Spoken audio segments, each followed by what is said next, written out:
from him, and then one of them started pushing me back with the riot shield, so I took his riot shield from him. He made national headlines, first for being charged in connection with the Capitol insurrection, then for a rowdy court hearing in which he yelled profanities. Landon Copeland is one of 5 Utah men charged in connection with January 6th insurrection, and the only one who's sitting in jail right now. In a jailhouse interview you will only see on Fox 13, Copeland told investigative reporter Nate Carlisle about his path to Washington, D.C., and what he planned to tell Congress that day. I had no intention of doing anyone harm. I wished for a discussion, not for a fight. He says he wasn't looking for trouble, but Landon Copeland found it anyway, clashing with police outside the U.S. Capitol on January 6th.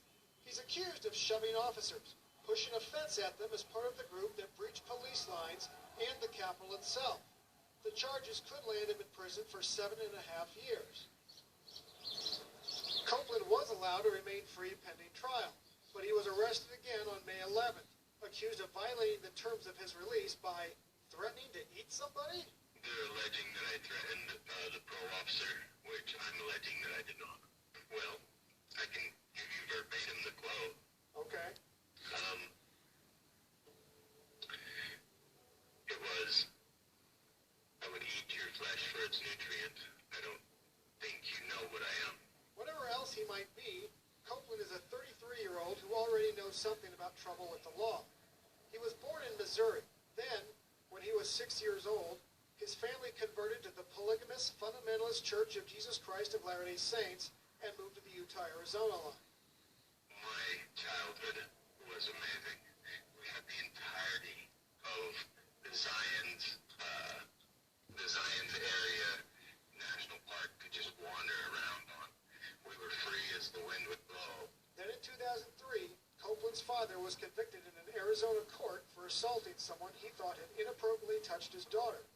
The sex president excommunicated the Copeland family. In 2007, he joined the U.S. Army and was assigned to an armored brigade. He twice deployed to Iraq. I was never wounded, but I was shot at. I was diagnosed with PTSD and bipolar disorder. Copeland didn't like the medication the Army prescribed him. Someone told him marijuana would make him feel better. It did, and I was behind on my bills quite a bit and everything, and I began growing the substance in my garage. They came and searched my house and my car and everything, and then I was arrested and incarcerated for 140 days. That arrest led to his discharge from the Army for bad conduct, which meant no veterans benefits. Okay, but you're not seeing counseling. I can't afford it. Copeland is now divorced with 3 children and owes child support. He said back child support payments led to having his driver's license suspended and a period of homelessness. So, Copeland did not vote in the 2020 presidential election. What drove you or encouraged you to go to Washington, D.C. on January 6th? Police brutality mostly. Unfortunately, this is not just a problem of the left. I have been homeless and incarcerated. My vehicle searched without warrant. My person searched without warrant. My home searched without warrant. What about President Trump? What factor did he play in you going to Washington, D.C.? He invited us to be there. Copeland said he drove to D.C. from southern Utah with his girlfriend and others. They arrived at a motel in Virginia on January 5th. The next day, they took a commuter train into D.C. and walked to the Capitol. My full intention there was to go into this building and sit down and let's just discuss this election and what's happened and what we have going on that's going down. And let's sit down, let's postpone this thing momentarily. That way we can really have an investigation, a true investigation into the voter fraud. By January 6th, the U.S. Attorney General and election officials across the country had already said there was no significant voter fraud. And I walked up to one of the officers that was standing behind the barricades and I asked, how do we get in? Where's the front door? And he says, well, you can't. I said, why? And he says, we can't let you. And I says, why? It doesn't belong to you. It belongs to us, the people. Copeland said bangs from police non-lethal grenades started going off. He saw police entering the crowd. But anyways, they were pushing through the crowd to get to these individuals and arrest them. against them to try and prevent them from coming into the crowd. In an affidavit, an FBI agent wrote that police were trying to reach an officer who had fallen in the crowd and that Copeland obstructed them.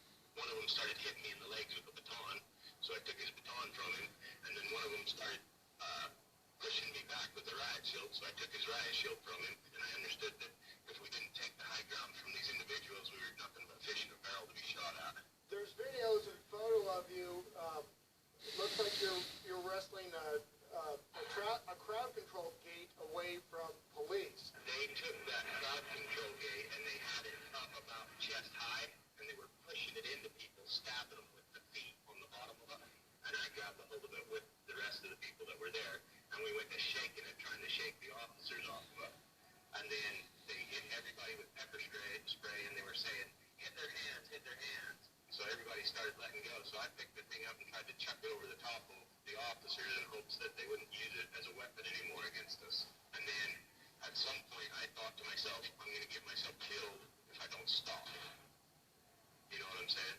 And so I walked back and I found my girlfriend and I said, let's get out of here. Copeland's girlfriend has not been accused of rioting that day and is not charged with crimes. She's pregnant with Copeland's fourth child. So you don't think of yourself as a traitor to the United States? Absolutely not. I stood against their soldiers and their dogmen, a champion of my people that day. As for that May 6th virtual court hearing where Copeland yelled profanities, he says he only got angry after an attorney for another defendant blamed his client's actions on watching Fox News.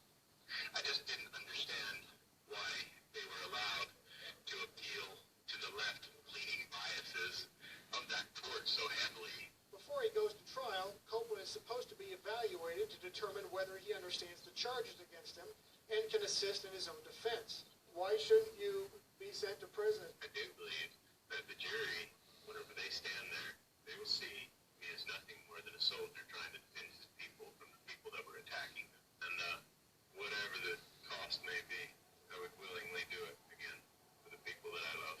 In Salt Lake City, Nate Carlisle, Fox 13 News, Utah.